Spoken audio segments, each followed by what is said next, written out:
them in place to keep us in chains.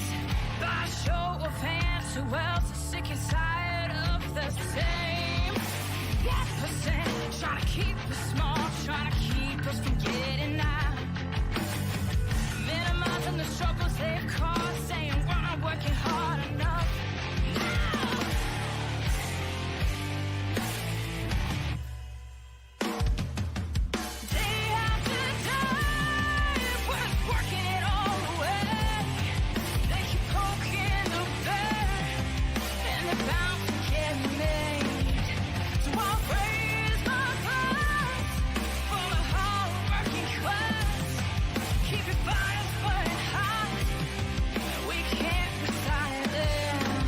Ladies and gentlemen, for the thousands in attendance and for the millions watching at home, DCK Productions proudly brings to you the greatest podcast in the world! The greatest podcast in the world? Suck it. No, you suck it. No, you suck it. No, you suck it. No, you suck it. I appreciate it if you both suck it. Suck it! We really should stop this fighting. Otherwise we'll miss the fireworks. There won't be any fireworks. And here we go. And welcome everybody to Suck It. I am the great and powerful King of Kings, Prince of all that is awesome, Derek. How the fuck is everybody tonight? It is a Friday, September 4th, 2020 of this horrible fucking year that it has been. But oh well. We're going to keep on strolling. We're going to keep on moving. And you know what? We're ending the week off right. We're going to end the week off nicely.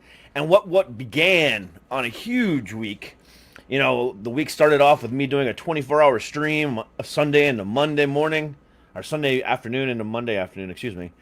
And then just kicked it off with a bunch of great guests and a bunch of great interviews. And we're going to knock it out of the park again tonight, going into the weekend. So I hope everybody enjoys what I have in store for you tonight, because I know I do. I know I will. I mean, that's what I do. I'm just that good. Remember that. When everyone ever says, you know, hey, how good is Derek? You just say that good, because that's what I am. But just, you know, don't forget that. But anyway, tonight. Let's talk about tonight. Tonight, I have a Pompano Beach native who has been inspired by the likes of Toni Braxton, Anita Baker, Jill Scott, and just so much more. She grew up reciting poetry and sees herself performing all over the world. So, you know what? I'm glad to have her on the show tonight, you know, just because of, you know, her newness to the scene. And I get to say that I was one of the first people to talk to her, because when she blows up, it's going to be awesome. So, you know, with that in mind, please, without any further ado, please welcome to the show, Miss Pearl Kimistry. How are you, ma'am? How is going on? I am great. Thank you. How are you, Derek? You know what? It's Friday. Like I said, I'm excited for the weekend. Me too. I'm excited for the weekend too, especially because there's no work on Monday. Labor Day weekend. Speak for yourself. I still have to work. I do two shows on Monday, so it's like you know, I get my break on the weekends. That's about it. Well, I'm more excited than you, because this is a 3-day weekend for me. So that's true. Yeah, that's true. I'm excited for you. I remember those days. So, you know, tell me a little bit about yourself. You know, you're pretty new to the scene. You're just getting your breakout. You're still working a day job. So talk about that. I mean, talk about what you're up to and how you're gonna punch everybody in the face with what you're doing. That's definitely my goal, to punch everyone in the face with what I'm doing. But I'm a singer-songwriter, like you said. I'm from Pompano Beach, and music is my life. You know, I don't know what I would do without it. It's what feelings sound like. So I love to write. I love to express realness, you know, true stories, and that's what I do. And I'm hoping that everyone likes the punch that I'm looking to issue out. Bring it. However, I don't think you're gonna punch anybody. I think you're gonna be like flying over them overhead with all them butterflies around you. I love butterflies. I couldn't tell. No, The I tat, didn't want you got the tat, you know, then you got them all on your wall behind you, you know. Hey. I love butterflies. Well, I'm gonna start calling you Butterfly from now on. Oh, that'll work. That's your new nickname for me. So, what I know I said, you know, Toni Braxton and so on and so forth, but you know, everyone has that one moment when, you know, whether it be comedy, entertainment, whatever the case might be, you know, or even just being a firefighter or a cop, they always have that one moment where they just say, that was the defining moment of I'm definitely doing this. And I was a musician before I was a comedian, and you know, my defining moment was the first time I ever watched the Thriller video. For me, it wasn't like I was 5 years old, 6 years old, and for me, I wasn't scared. You know, it wasn't anything like, oh my God, what is this? And, you know, freak out or anything. It was like I was watching a class being taught by the world's greatest musician, Michael Jackson. And I just sat there and studied it and watched it over and over. And that was a defining, you know, movement for me. And then I heard about this really cool guy that dressed in, you know, really cool suits and played the guitar like an angel, and I discovered Prince, and I was like, holy shit, and my whole life took a turn. And then I discovered this other band called Metallica, and then my whole life took a whole right turn. And you know, I just been playing guitar and, you know, rocking out ever since. But what was that moment for you? Well, my moment actually took place in my parents' home in the kitchen. My mom would have my sister and I to clean the kitchen, you know, wash the dishes and everything. And every time I would somehow make my way to the broom, and the broom would be my mic. And I would just start singing, and my sister loved it. So I would just sing and sing and sing.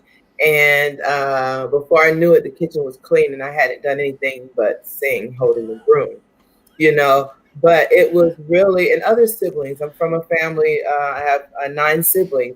So other siblings have come in, and it's just, you know, the feeling that I got from them watching me sing, listening to me sing, and they just, well, sing another one or sing this. I wanted to do that forever. I wanted to have that feeling, you know, forever. So I knew then at an early age, supposedly cleaning the kitchen, that this is what I wanted to do. So the defining moment for you was trying to figure out a way to get out of cleaning the kitchen. Isn't that something? Isn't that something? If your mom is watching right now, I'm gonna tell her. We just let the cat out of the bag. It was your way of escaping doing the dishes. I should have realized that. Damn it. She's no longer with us, but if she was, she would have something hilarious to say about that. I'm sure she would. Well, you know, my apologies for your loss there. That sucks. I mean, especially, you know, you're not too old, so that must have, you know, been a struggle for you, especially at the age you're at now. Yeah, it was, still is. Yeah, how old were you? I believe that one of the biggest lies told is that time heals all wounds, because it doesn't. We just learn how to get through it. 100% accurate with that. How old were you when you lost your mom? Well, I lost my mom in 2015, January of 2015. So it wasn't, you know, that long ago. It still seems like yesterday, you know, sometimes, honestly. But my mom, she was just an amazing mom, mother, wife. You know, she was a missionary, so I was raised in the church. Like I've told this story a million times. I've never heard this woman swear, you know, drink, smoke, anything. She was just a really, really good woman that I guess God wanted her more than we needed her. But yeah, we lost her in 2015. Oh wow. Yeah. Well, I know, you know, she's probably looking up there laughing at us right now, you know, having some fun with us. I wouldn't doubt it. I wouldn't doubt it. That's how I always like to see, that's how I always like to picture it. Whenever, somebody tells me a story like that, it's always like, I'm hoping that they're laughing right along with us right now. So, Right. I picture them not paying bills. That happy. I picture them not paying bills. Happy. They're that happy. Like they're not paying bills. That I try and keep a happy spin on it. It's just like a really extended retirement, right? Right. No bills, no worries, no nothing. Exactly. I have a vision of heaven that when I get up there, I'm gonna be let through the pearly gates, and Jesus is gonna be sitting there waiting for me with a beer, and we're gonna go to this Woodstock type concert with like the world's greatest musicians up on stage, and we're just gonna chill, watching so Freddie Mercury with Prince with Jimi Hendrix, all just jamming out and having a great time. That's my version of heaven, just a music fest for the rest of my life. That's what you and Jesus are going to do. Okay.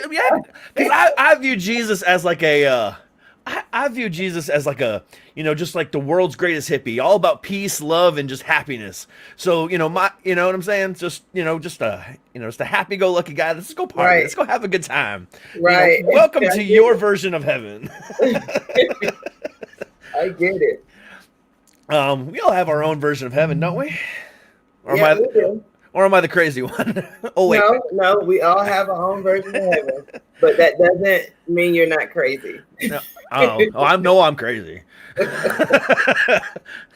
The pills I take every day say otherwise. So talk about your struggles to get where you're at right now. Because, being discovered in any which way, shape, or form in music is difficult. Even just getting someone to acknowledge your presence at all in any which way, shape, or form. So, the moment you decided that this is what you want to do till now, what has your journey been like? It's been tough. Being independent is always a tougher route to go, but I try and create everything that I write is a true story. It comes from somewhere, some friendship, relationship, whatever. But I try and make it relatable. I try and make it simple, and then I try and promote as much as I can. Just to get it out there. That would be, I would say, the most difficult part, the most struggle. The biggest part of the struggle that I've had, so to speak, is the marketing, because it's expensive, and then you want to market to the right, the crowd for my lane. As I've said, many times, I don't want to change my lane for the crowd. I want to find the crowd for my lane, that keeps me original. Yeah. So the struggles are, finding the crowd and getting the music, actually getting heard, really getting heard. Yeah. And that's a struggle. Across the board. And right. you even said it yourself. Being independent makes it even harder. But, in today's day and age, do you think that being independent is better? I think it can be. And the reason why I say that is I wouldn't want my creativity taken away. A lot of people, they want to be independent for the money, which is great. But I don't want my creativity taken away. I want to be able to give them me, I want to stay true to myself. And a lot of times, just from stories, that I've heard, after artists have, had their success or whatever, and now they're free to speak, I guess, they weren't able to remain themselves a lot of the times. And I don't want that taken away from me. Yeah, I wholeheartedly agree with you on that. I see way too many times, in the music business, especially, the moment somebody with money gets their grubby little hands on somebody with a little bit of talent, they try to transform them into what they think the people want. Right. And they instantly lose themselves. So And true. it's, then at that point, it's no longer about the music. It's just about the money. And they, then again, like I said, they lose a piece of themselves. And then the thing that they love the most becomes the thing they hate the most. And I absolutely hate that. I really do. Right. And I don't want that to happen. Yeah, I mean, it either takes somebody that's extremely, strong to be able to put up with, the likes of BMG or anybody else like that, or somebody that just says, you know what, I'm going to do this on my own. Otherwise, but even then, getting, a record label to bow to your whim on your first record is almost impossible. Right, So, I agree. yeah. So I actually, I admire the independent artist a lot more because again, that's what they're doing is who they are, and it's it's their livelihood, and they're not doing it for anybody else but themselves and their family, and that's beautiful to me. And that's the truth. That's definitely the truth. So what inspires you? I know, you have a love for it. I know, your family's encouraged it and your family's supportive of it, but there's something else, inside of everybody that really inspires them to do the thing that they love. What is that for you? I love the response. I love being able to touch someone. I love being able to hear or get a DM or get a text message saying, I just went through that. And, I really like how that made me feel. Or, I like the response. I like to be able to, and that's again why I say everything is relatable. I don't want to sing about something that I don't know about because I want you to feel it. And being able to get a response is, to me, it's an awesome feeling. It's an awesome feeling. Can I drive to Georgia and just to give you a hug? Because that was the best response I've ever heard in my life. Really? Because that sounds like something that I would say.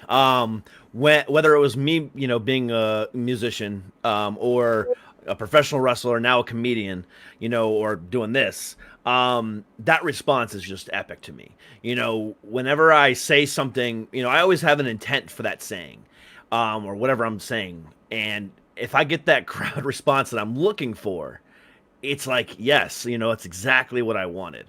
And it's exactly that feeling that, you're connecting with them. So if you say something with the intention, like, comedians do this all the time, with the intention of making them feel uncomfortable, that boo feeling, that feeling of whether or not you should or shouldn't laugh, and you see that confusion on their faces. If you can do that, that's perfect. If you can get the reaction that you want, whether it's, again, it's music, whether it's, acting up on stage, Broadway, whatever the case might be, getting that reaction that you intended is just the greatest feeling in the world, because that's that connection with your fans. It is. It is. Yeah, I love the connection with the people. It is the greatest feeling in the world. It really is. And it's because it's genuine. It's genuine. We're not paying anyone to like us. So if you're feeling what I'm doing, if you're able to relate to it, if it touches you, if it gives you a different perspective on something, that's one of the dopest feelings in the world. I think an artist could feel. Yep, 100% agree with you on that. It's just an epic feeling. Epic. It is. It is. It is. I'll never forget. This was recent too. So I tell a joke in one of my sets that's pretty raunchy. And I tell it with the intent to not get a laugh, but to get a ooh, moment. I intend it like that. And because of the pandemic, we've been doing a lot of Zoom comedy shows, which is really weird, by the way. 100 people up on your screen, and all you see is these faces that in different places all over the country, whatever else. It's really weird. But this joke that I was telling, I could see in the crowd this little old couple, maybe in their 80s, 70s, And I was like, ooh, should I tell this joke? Because I'm kind of concerned at this point. And I know it's coming up and I can see their faces. So at that point, I just swiped to the right to get to the other screen to see different faces. Therefore, I could tell that joke without feel guilty about it. And I still got the intent that I wanted. But you know, when I went back over to them just to kind of see gauge their reaction, they were laughing hysterically. They were the only ones laughing. Everyone else gave me that ooh that I was looking for, but they were laughing, and I was like, oh. All right, cool. You know, that's what I love it. Yeah. So yeah, you're 100% accurate on that. So now I just have their faces in my head. So when you're up on stage, you know, everyone gets those. Well, obviously you get butterflies every day, but right. Everyone gets those butterflies. Everyone gets those feelings of, am I good enough? What lets you know that you are? I always give myself an A for effort. That lets me know I'm good enough. I tried it. I had the courage to get on stage.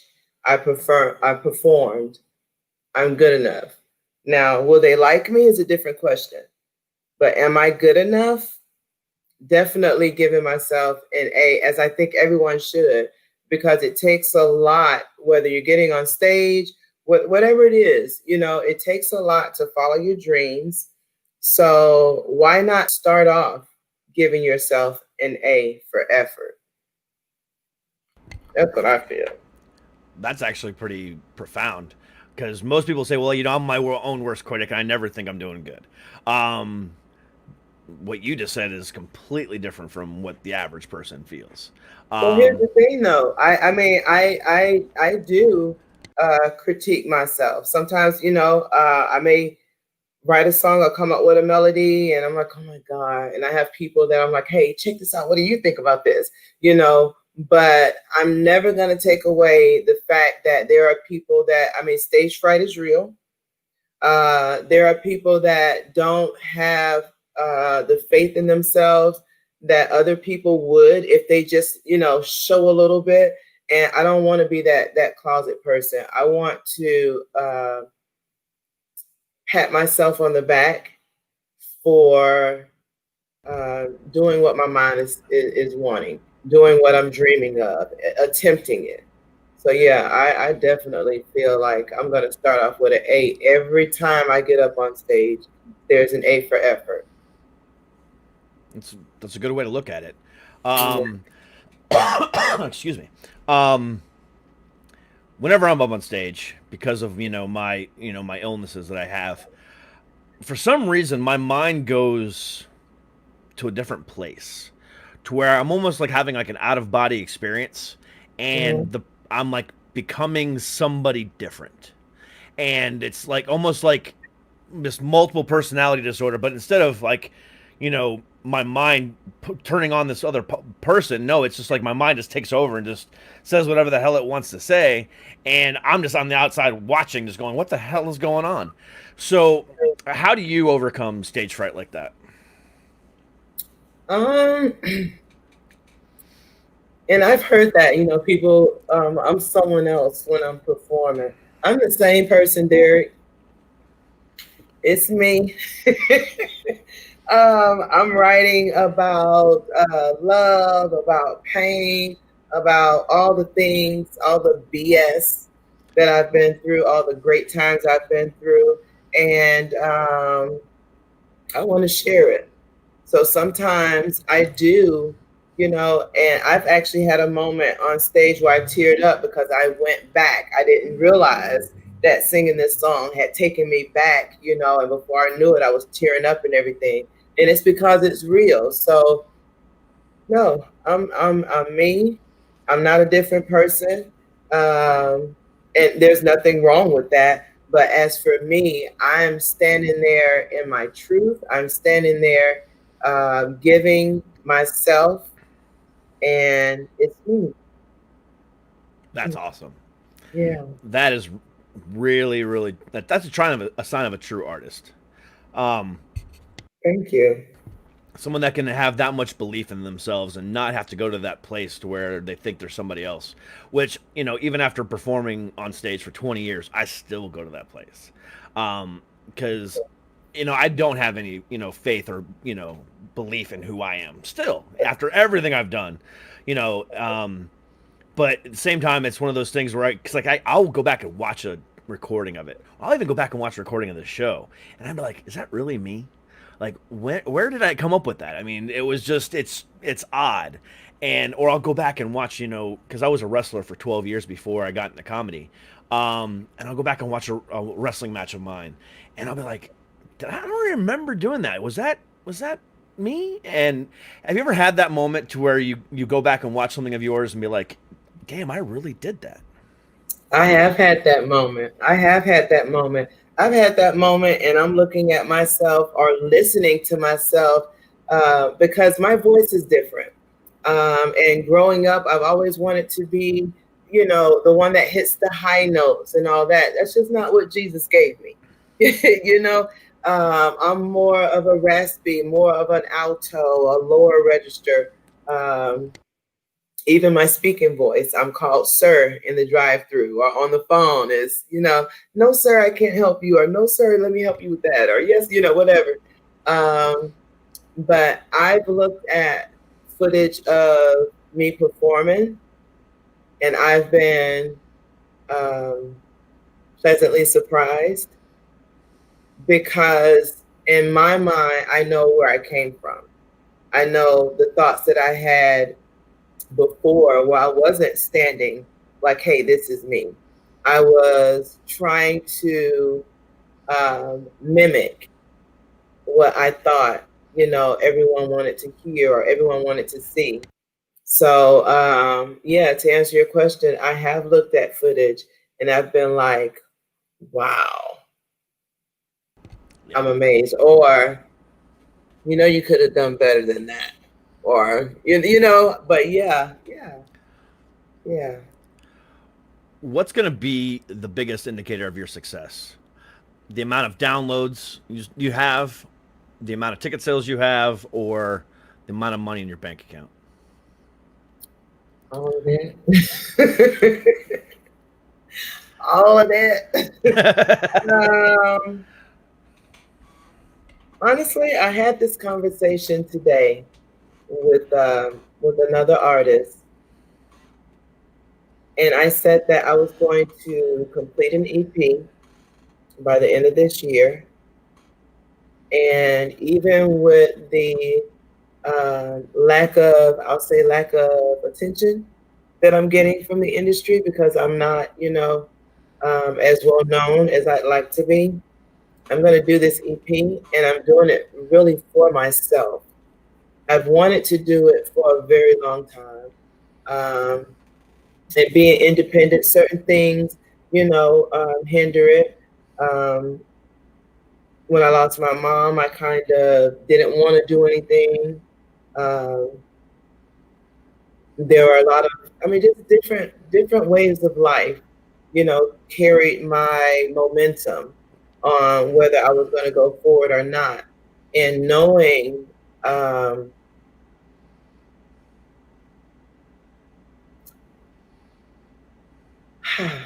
knowing the things that I've overcome, knowing the feelings of not feeling good enough that I've felt before, the biggest reward would be able to complete what I really wanted to do, no matter how far it goes. So getting money from it, if it were to blow up and be amazing, that would be amazing. If I had 1 billion streams, that would be amazing, of course. But that true feeling of completing it, that's the golden ticket for me. Yeah, it really is. Because, even if you just put it on Spotify, and it gets 1 million downloads, that 1 million downloads or 1 million streams is only equivalent to like $5,000. Mm-hmm. But, there's only like 1 to 2% of people on Spotify that hit that 1 million mark. Mm-hmm. So to even hit that 1 million mark on Spotify, and only take home $5,000, but to know that you're in that top 1 to 2% that hit that 1 million mark is an accomplishment on its own. Exactly. So I mean, you're 100% right. Just getting it out there. And by the way, at the end of this, within a week, 25,000 more people are going to know about you. So, you're getting out there, girl. Right. Um, Cool. and see, that's another thing about this show too. I love talking to the smaller artists. I just did 2 months worth of programs where I brought on an artist or a performer or whatever the case might be, and then immediately afterwards, I had a local unsigned independent band perform for an hour. I had 25 different bands, 25 different acts perform on this show. And just to see, their faces, regardless of the fact that they, of everything else, but they could pick it up, the guitar, their piano, whatever Mm-hmm. the case might be, and get to perform. And just to see them delighted to just perform is amazing to me. I'm And telling so you. what you just said just speaks volumes because it is so accurate. Just getting that music out there is just the hardest part. And then letting, nature take its course because I mean that's what's going to happen. Unfortunately, you could spend $1 million on promotion and it still go nowhere. Right. I had this conversation last night with an actor about acting in TV shows. You could have the biggest budget, the biggest ensemble cast, the best writing team, the greatest ratings out there, and your show still get canceled after 6 episodes. Exactly. And it's very, very similar to the music business. I mean, you could have the greatest writing team, the greatest, audio engineer, blah, blah, blah, blah, producer, all that, spend $10 million making it, and it's never bought. Just because, whatever, for whatever the reason. And it just sucks that it's like that. But, I think, with your type of perseverance, things are going to happen for you. That smile right there alone is worth $1 million. Let me just tell you. Thank you. Your face when you smile just lights up. Thank you. I mean, you just have the most beautiful smile. So, cherish that, number one. Very. Yeah. Oh, my pleasure. My pleasure. So, during what you were just saying, you said, knowing what I've overcome. What did you mean by that? I've had a lot of loss in my life. Um, as I've stated, my mom. That's a big one. 2 months after losing my mom, my brother. So there are 9 of us left from 10. Cancer hit my family pretty hard. I'm a 2-time breast cancer survivor. Good for you. Yes, yes. My sister, she survived cancer as well, breast cancer, stomach cancer. There's just been a lot of scary moments about life. Not knowing, who's going to be here. We don't know anyway, but when you're facing things and it just comes back to back, it's difficult and it can be challenging to, at times even have a desire to move forward. Um, we were raised in the church, which helped a lot.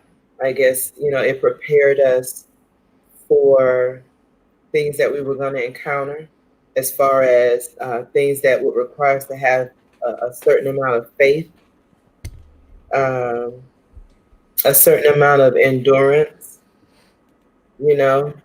Um, so yeah, there were, and there still are. There's, I mean, even with what's going on in the world today, it may be something that people that I've never heard of in my life, but it still affects, the way I look at the world. I've even questioned, should I be doing music right now? Is right now a time to be doing music when, unfortunately, there are a lot of my brothers and sisters that are being slaughtered in the streets? So there have been a lot of instances and situations that could have detoured me from following my dream, but I stuck it out, and I kept the faith, and I think I'm gonna keep doing that. Yeah. So, ooh, gave me goosebumps there. Um, so I didn't know that. Number one, the fact that you lost your brother 2 months after you lost your mom. Um, damn. Uh, so when something like that happens, I told you we get deep here. Um, who was the rock at that time in your family? Well, we were raised that the rock is always gonna be Jesus, Okay. and I'm so thankful that I feel that way, because in the instance of the loss that my siblings and I experienced with our mom and our brother, some of us are able to, the grieving process isn't always on the same level. It doesn't negate the love or anything like that, but Correct. some are stronger than others. And when, for me, I'm the crybaby of the family, everyone knows it. So let's say my sister June is having a pretty good day today, but I'm falling apart. I don't want to really reach out to June because I don't want to mess her day up, Mm-hmm. So the fact that I was taught that my rock is Jesus comes in extremely handy at times like that. I believe in going in the closet. I believe in crying it out and, having a conversation with a higher power when someone else isn't available, I'll say. So yeah, that's my regimen. That is my regimen. I don't know how I would function without the things that were instilled in me by my parents. Wow. So yeah, Jesus is my rock and my shield. You gotta have a shield in these Yeah, days. you do. My shield is a replica Captain America shield. I um, believe you. For some reason, Derek, I swear I believe you. there's there's no particular reason why you would think anything else, right?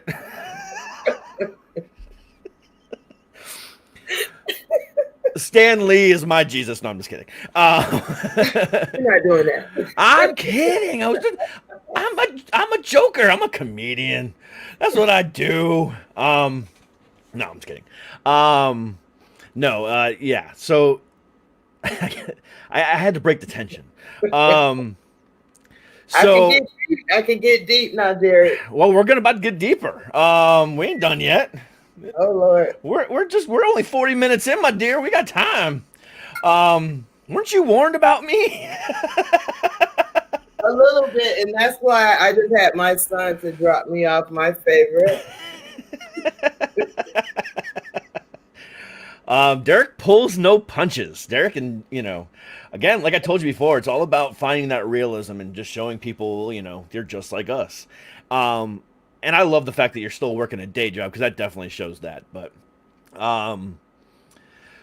so also in that statement that you made before, where you also mentioned that, you also mentioned, do you think it's the right time with, everything that's going on and your brothers and sisters, being killed in the streets and so on and so forth, is this the right time to be making music?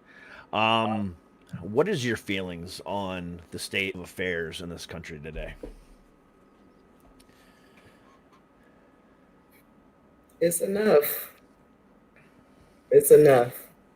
I honestly don't understand. Um,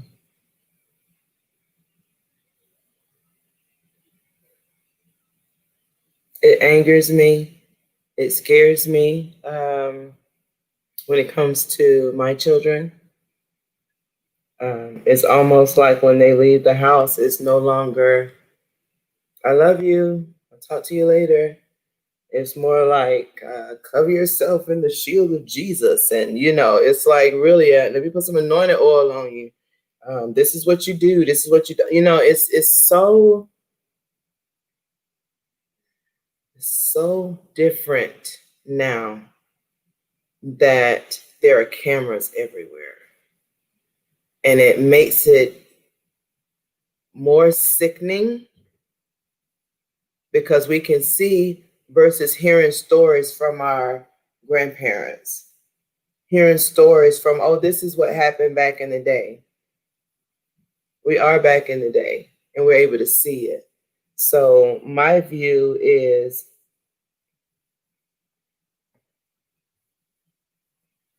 I don't know what needs to happen, but I know it needs to stop. I 100% agree with you. And this is where I stand on that. I'm a huge history and science buff. Okay. And, I'm not the religious type. I'm a spiritual type, but I'm not the religious type. Mm-hmm. I just don't believe in religion as a whole. But I do believe in God. I do believe in Jesus. I do believe in all of that. Again, I just don't believe in religion as a whole. So one of the things that I am, I study a lot on is the history of man. Whether you're an evolutionist or not, that's just who I am. But science says that at one point in time, we were all Cro-Magnon man, or we were all cavemen, or whatever you want to call it, and we were all black. We were all together in Africa together, and we all migrated out, and some of us stayed, some of us didn't. So when you say your brothers and sisters, I look at it as mine as well, because I know at one point in time we were all family.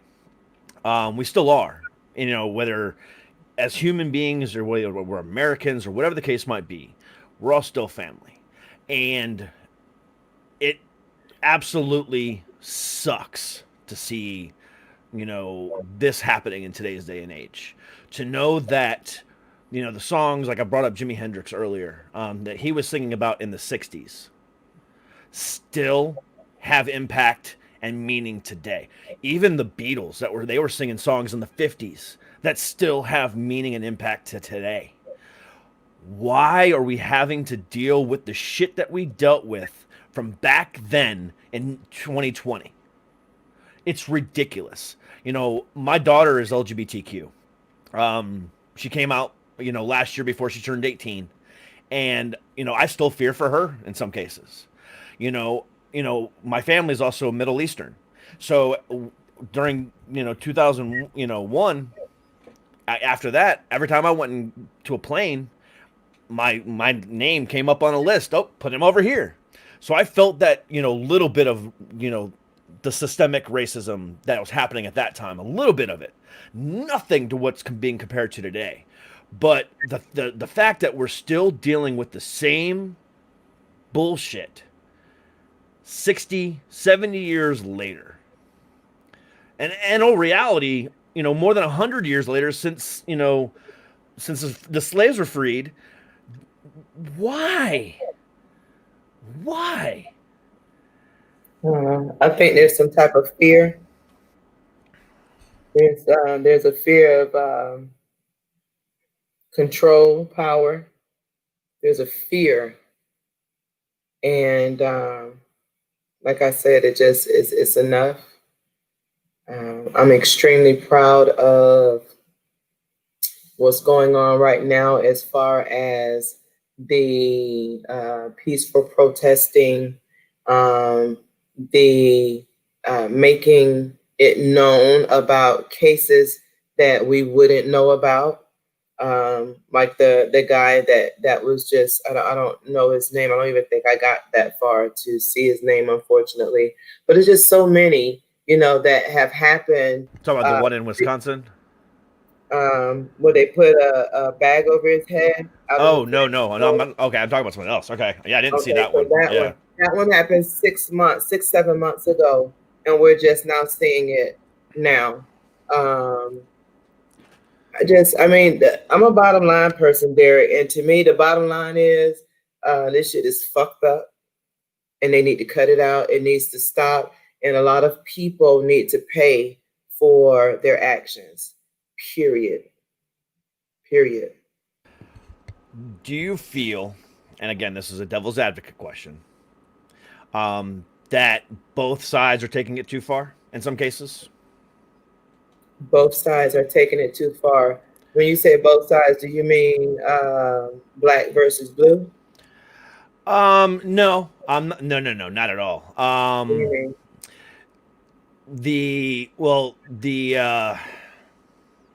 Hold on, not the blue. The blue, I think is a select few, and unfortunately, it's getting way blown out of proportion, for them, because they're doing stuff that's stupid, and they know that they're doing stuff that's stupid right in the in the limelight, and it's like, dude, you're under the microscope right now, and you're still doing this shit. What the hell's wrong with you? Racist. Yeah, they really are. No, that's what I'm saying. Yeah, it's like, even if you are, why right now are you still doing it? Everything's under the microscope. But even I think the peaceful protests, I think, are great, but I think the rioting is getting out of control, in my opinion, as well. Do you think that there's a better way that could be, to make things happen? We're getting real. We're having a conversation. You're not the first person I've had this conversation with.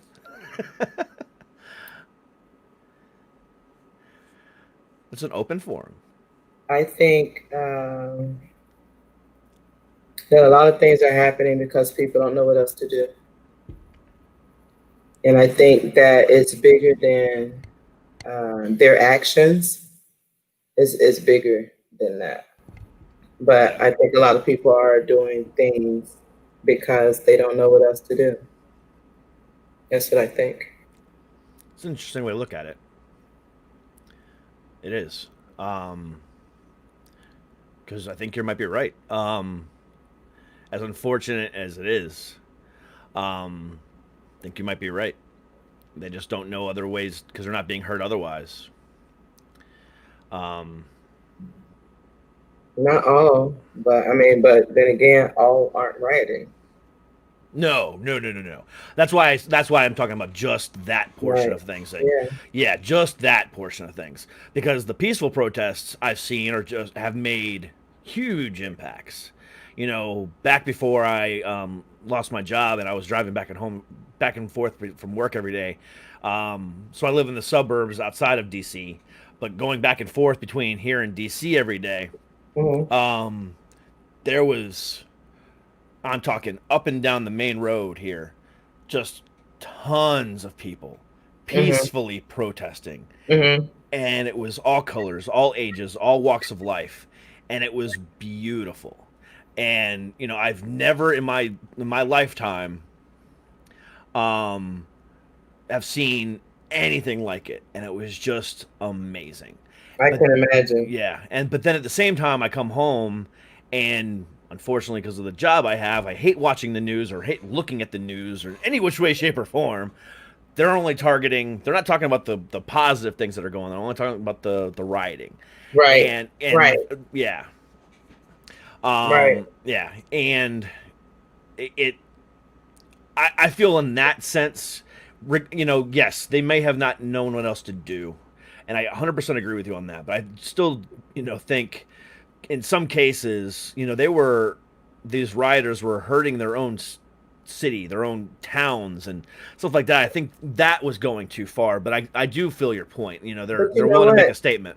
The crazy part is a lot of what I saw, and honestly, I don't really want to get into all of it, but a lot of what I saw was almost like they were trying to make it seem what it wasn't. Like, you understand what I'm saying? Oh, no, you're 100% right.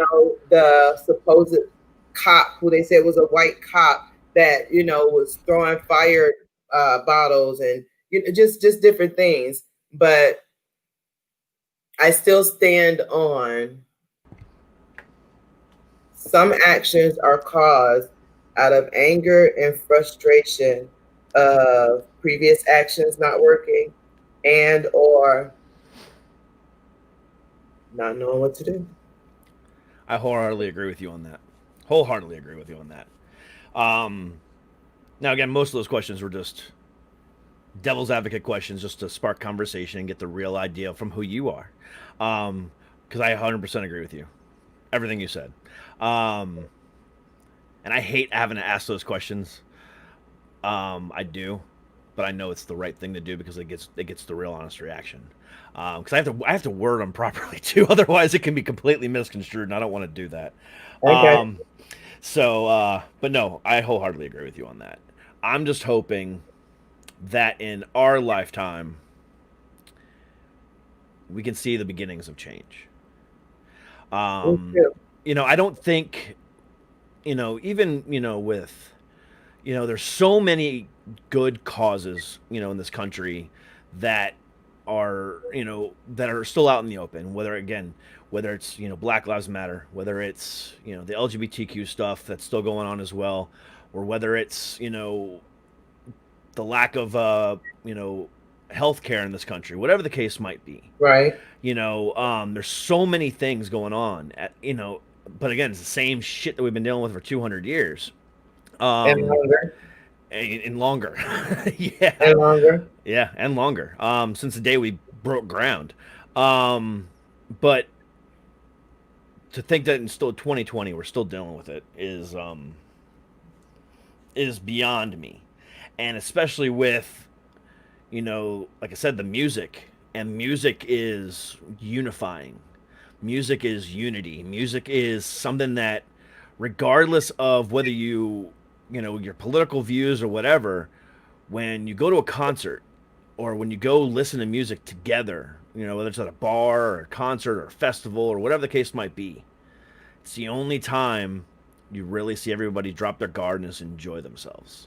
And music does that. It does. It does. Music does that. It really does. And that's my biggest point here is even when they were doing that in the 50s and 60s, whether it been, like I said, you know, Joplin had a lot of political pieces, you know, Hendrix, you know, the Beatles, all these people that came out with all these political statements back then, you know, and the stuff that we're still talking about today. Mm-hmm. And that's sad. That's sad. It is. And that's, like I said, the one unifying piece that we have in this country still isn't getting through the thick ass heads of some of these idiots. But yeah. But anyway.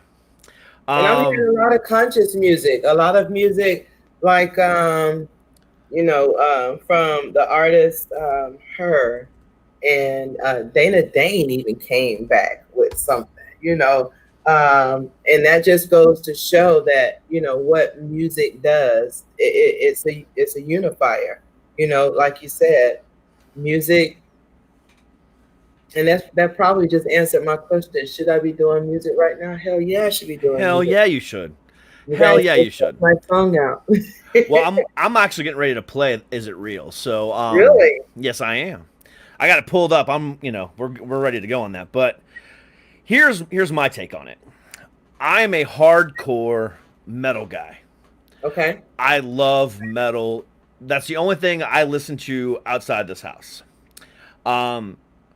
The only time I listen to anything else is when I am prepping for a show. Like I told you before, I do very little prep work on my guest. And I do that for a reason, because, again, we can have an honest conversation like we just had, which, by the way, thank you very much for coming with me on that journey. But when it comes to, if they're an artist, you know, I listen to their music. And being a metal guy, if I can find an artist that is not in my genre, that I can feel a connection to just by listening to their music, regardless, again, whether it's something that I was gonna, you know, whatever, you know, it means something to me. And when I heard Is It Real, the other day when I first got your press packet, I was like, damn, first off, you got some pipes on you. Thank you. Hands down. But the emotion in the song, it's not just about the words. It's not just about the voice. It's about the inflection and the heart inside of it. And when you can hear that, it's one of those things that just gets me. When I'm listening to a song that's really powerful and really emotional, if they, regardless of whether it's you or anybody else, regardless of the genre, when they are singing a passionate piece of the song and they sing it with such vocalization that they're actually almost to the point of singing out of key, because they're just driving home that point, and they're singing so positively about it, and so with such emphasis that you can actually hear the emotion in their voice. At that point, they don't even care if they're in key. They don't care if they're in tune. They're just trying to get across their emotion and the point of the song. When I hear that, it makes it just like we said at the beginning of the episode, it punches you in the face, and you just feel the rawness of it.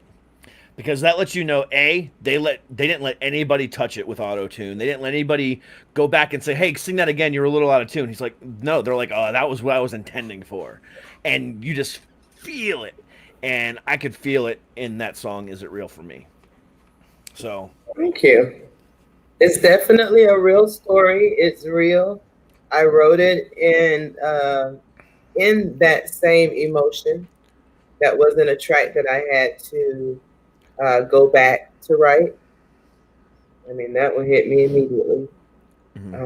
So yeah, thank you for that. No problem. So without further ado, I'm going to go ahead and take us to the green room, and I'm going to go ahead and play that song for us real quick. Awesome.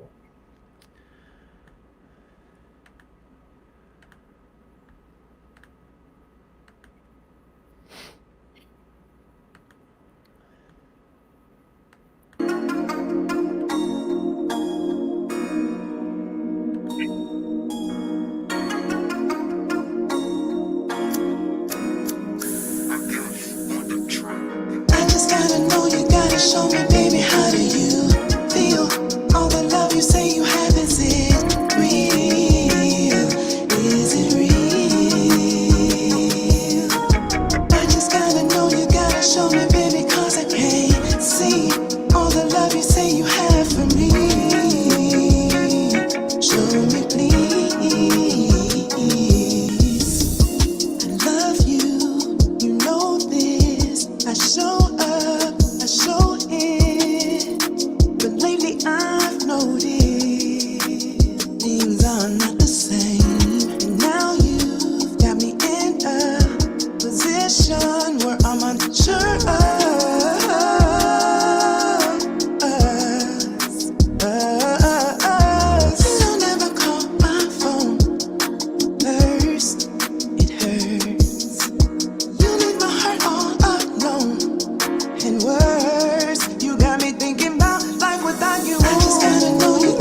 Damn.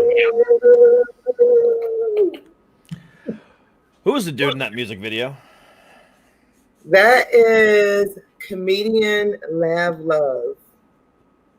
Gotcha. A friend of mine. Yeah. A friend of yours or a friend of yours? Just a friend of mine. Okay. A friend of mine. Because y'all had chemistry. Well, I'm a dope person. You know, that's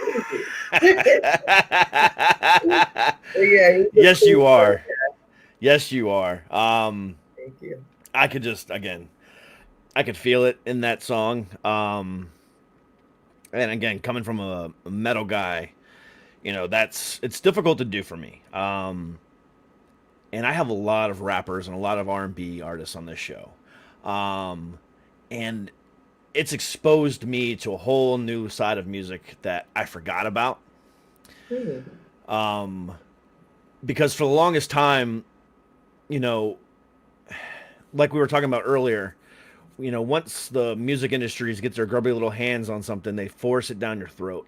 And all the, you know, even some of the rock these days, but, you know, all the rap that I've been exposed to or the R&B that I've been exposed to has just been like so overproduced and so, and it just turns me off. I mean, again, even with like rock, you know, if I can't find an underground band that I enjoy, then I'm getting kind of upset. Because again, the overproducing is real. But all the guys and girls that I've had on this show, you know, it's just like, damn, you know, just reminding me that there's more in this world than a great guitar riff. So, so thank you for that. You're welcome. Shouts out to my producer, Carolina Heat. He's a beast. He's a beast. When he sent me that track, I was like, within minutes, I was like, this is me. This is me. Yeah. This is me. So shouts out to Carolina Heat. That's, again, it's a fantastic song. You're an even more fantastic person. You know, girl, you are that butterfly. Fly, fly, fly away. You know, just you, girl. Damn. I feel you on another level. I love it. I love these conversations that I have with people. When we can just connect and we can just talk and just have, you know, conversations, you know, just be real with each other. That's what makes my show what it is and better than everybody else's. No, I'm just kidding. That's the only way I know how. That's the only way I know how. Is to be real. Yeah. Yep. Absolutely. Pearl, let me just tell you again, you are a phenomenal artist, and everyone in the industry that's not paying attention to you is an idiot, because you have something. And it, like I said, your smile is worth $1 million on its own. You could be like the next Crest girl. Just that. Thank you. I'm obsessed with your smile. Probably. But no, like I said, I can't say it enough. I do love your smile. You just light up a room. And my room is dark, and I only have two, you know, a red light and a blue light in here. That's it. And you're lighting up my computer screen right now. So thank you for that. But no, in all reality, you've got talent, and I hope that, you know, me, you know, you coming on here, and, you know, my small 25,000 people audience takes notice of you, and you see an uptick, and, you know, hopefully the right person's out there listening. And with your new EP that you hope to drop by the end of this year, I know is going to even make even more bigger waves. And when that comes out, I want to have you back, because we're going to go ahead. I mean, I want to do something with you, because I think that'd be fun. Definitely. So the EP, I'm definitely before my birthday, December 17th. But it's going to be titled Love Plus Pain Equals Chemistry. I like that. I like that. Yeah. Love plus pain, and it's true. Love plus pain equals chemistry. and folks can keep up with me, and when it's updates on it and everything, if they follow my Instagram page at Pearl Kimistry Official, or my website, pearlkimistry.com. My social media links are there, different articles, different photos, the video. So yeah, I'm just looking to, make my way on in and give them what I got. And all the links will be available in the description of the video and the description of the podcast too. So, Pearl, let me just tell you again, thank you. Thank you, Derek. Wait. I think your friend Jackie just said she thinks I'm turned on.